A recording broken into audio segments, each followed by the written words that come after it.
ऐसा जन्म अमोलक भाई, ऐसा जन्म अमोलक भाई, जामे आई मिले राम राई, जामे आई मिले राम राई, जामे प्राण प्रेम रस पीवै, सदा सुहाग सेज सुख जीवै, जामे प्राण प्रेम रस पीवै, सदा सुहाग सेज सुख जीवै, आत्म आई राम सो राती, आत्म आई राम सो राती, अखिल अमर धन पावै थाती, अखिल अमर धन पावै थाती, परगट परसन दर्शन पावै, परगट परसन दर्शन पावै, परम पुरुष मिली माही समावै, परम पुरुष मिली माही समावै, ऐसा जन्म नहीं नर आवै, ऐसा जन्म नहीं नर आवै, सो क्यों दादू रतन गवावै, सो क्यों दादू रतन गवावै। बाबा क्या कहा इन्होंने। यह मनुष्य जीवन बड़ा ही दुर्लभ है। बहुत सौभाग्य उदय होता है तो मनुष्य जीवन प्राप्त होता है, और इस जीवन को प्राप्त करके इसका जो लक्ष्य है उसे जो पूरा नहीं करता और कंकड़ पत्थर बीनने में ही अपना जीवन खपा देता है, तो 84 का ही करेंगे, क्योंकि इसका लक्ष्य तो आत्मा परमात्मा और अपने आप को पहचानना है। हाँ, प्रारब्धानुसार यदि मिल रहा है मालिक की तरफ से तो कंकड़ पत्थर भी कुछ बटोर लो, उसके लिए मना ही कहाँ है।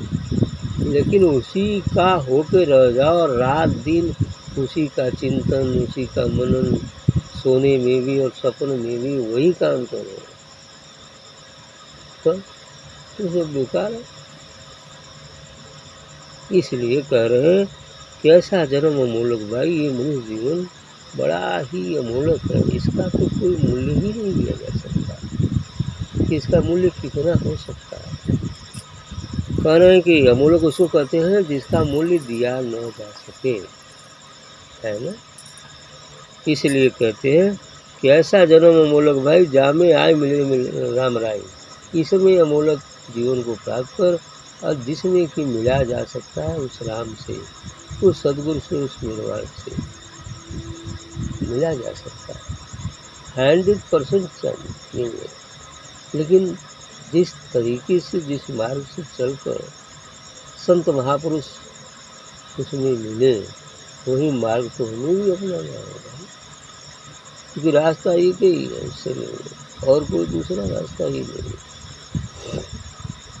ऐसा जन्म अमोलक भाई, जामे आए मिले राम राई, जिसमें आकर हम राम से मिल गए,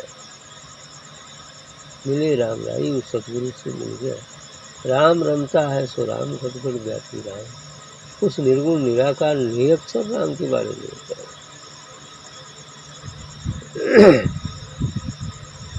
जामे प्राण प्रेम रस पीवे, इस मनुष्य जीवन में जब निज स्वरूप का बोध हो जाता है तो यह प्राण जो है उस राम रस का पान करता है, उस अमृत रस, उस प्रेम रस का पान करता है।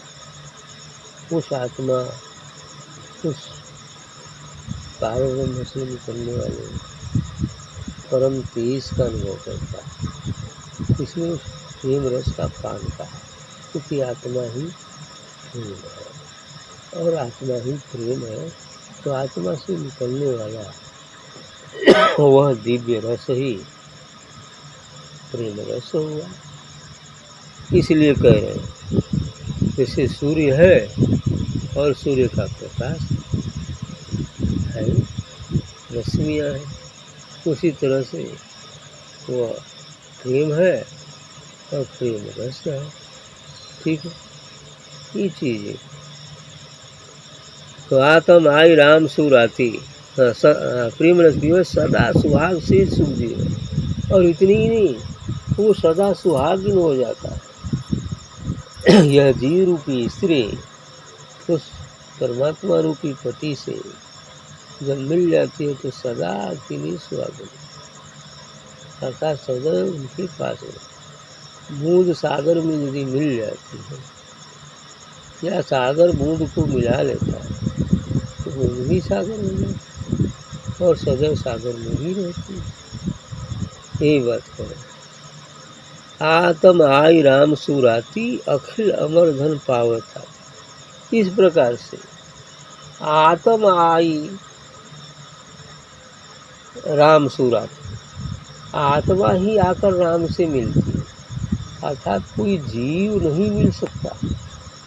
जब जीव देह मन का अस्तित्व त्याग कर आत्मा में अवस्थित हो जाता है, तब वही आत्मा ही उस राम, उस निर्गुण निराकार निरक्षर ब्रह्म का साक्षात्कार करता, तब राम से साथ हो। कोई व्यक्ति नहीं मिल सकता, आत्मा ही आत्मा का, परमात्मा का साक्षात्कार करता।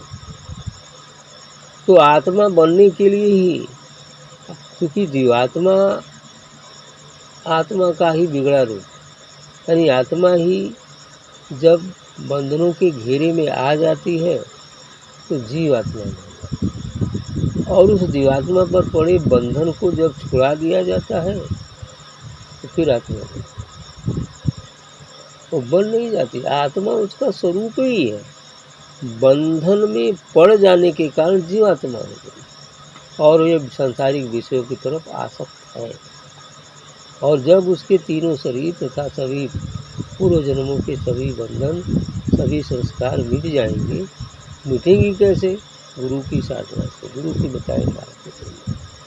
जो साधना सत्संग में उस सदगुरु से कृपा प्राप्त करते हैं, उस दिव्य प्रकाश को अपने में आत्मसात करते हैं, तो वही साबुन का काम करता है जो हमारे हृदय पर पड़े उस गर्दा गुबार को साफ करता है। साफ करते करते करते जिस दिन पूर्ण रूप से साफ हो जाता है, उस दिन व्यक्ति शरीर और मन से अलग आत्मा में स्थित हो जाता है, और फिर आत्मा ही इस पूरे अस्तित्व में व्याप्त उस निरक्षर परमात्मा का साक्षात्कार करती है।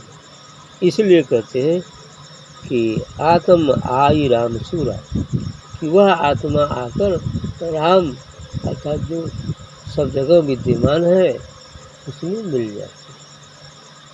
परम पुरुष मिली माही समान, अंत में कह भी दिए, उस परम पुरुष परमात्मा में मिलकर एकदम समा जाए। उसी प्रकार जैसे बूंद सागर में मिलकर समा, जैसे नदी तटों से आबद्ध होकर चलते चलते और सागर में जाकर सागर हो जाती है, नदी का नाम बच जाता है, उसका रूप भी बढ़ जाता है।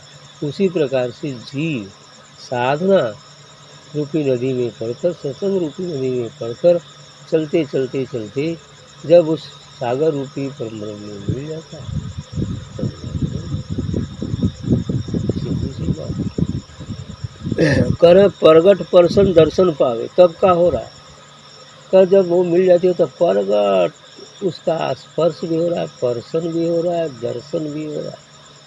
पर्सन माने स्पर्श भी हो रहा है, दर्शन माने दिख भी रहा है। तो बूंद सागर में मिलने के बाद अब वो देख भी रही है कि सागर है, मैं सागर हो गई, और उसका स्पर्श भी हो रहा है ना, और स्पर्श हो रहा है सागर। वैसी चीज़ यहाँ भी हो जाए तो प्रगट एकदम प्रकट दर्शन भी होता है और पर्सन भी होता है, यानी स्पर्श भी होता है। परम पुरुष मिली माँ ही समान, जब वो परम पुरुष में, उस परमात्मा में, उस निरक्षर में मिलकर समान, अंत में कह दिया ऐसा जन्म नहीं नर पाओ कि मनुष्य जन्म ऐसा जो मिला हुआ है इतना जल्दी नहीं आता, और जब इतना जल्दी नहीं आता है तो फिर क्यों इसको गंवाना चाहिए केवल विषयों के रसास्वादन में। इसलिए कहें कि सो क्यों दादू रतन गाँव। तो ये जो रतन मिला हुआ है मनुष्य शरीर, इस रतन को फिर क्यों गंवाएं, अर्थात इसका उपयोग करें। इसी रतन को समझकर इस शरीर से ही हम उस राम को प्राप्त कर लें, उस सद्गुरु को प्राप्त हो जाए, उस परमात्मा को प्राप्त हो जाए, जिससे इसका जो मकसद है मनुष्य शरीर पाने का जो उद्देश्य है वो पूरा हो जाए। क्योंकि मनुष्य शरीर पाने का उद्देश्य मात्र एक ही है कि संसार की सभी चीज़ों का निस्वार्थ भाव से, अनासक्त भाव से सेवन करते हुए भी हम उस परमात्मा तक पहुँचे। ठीक।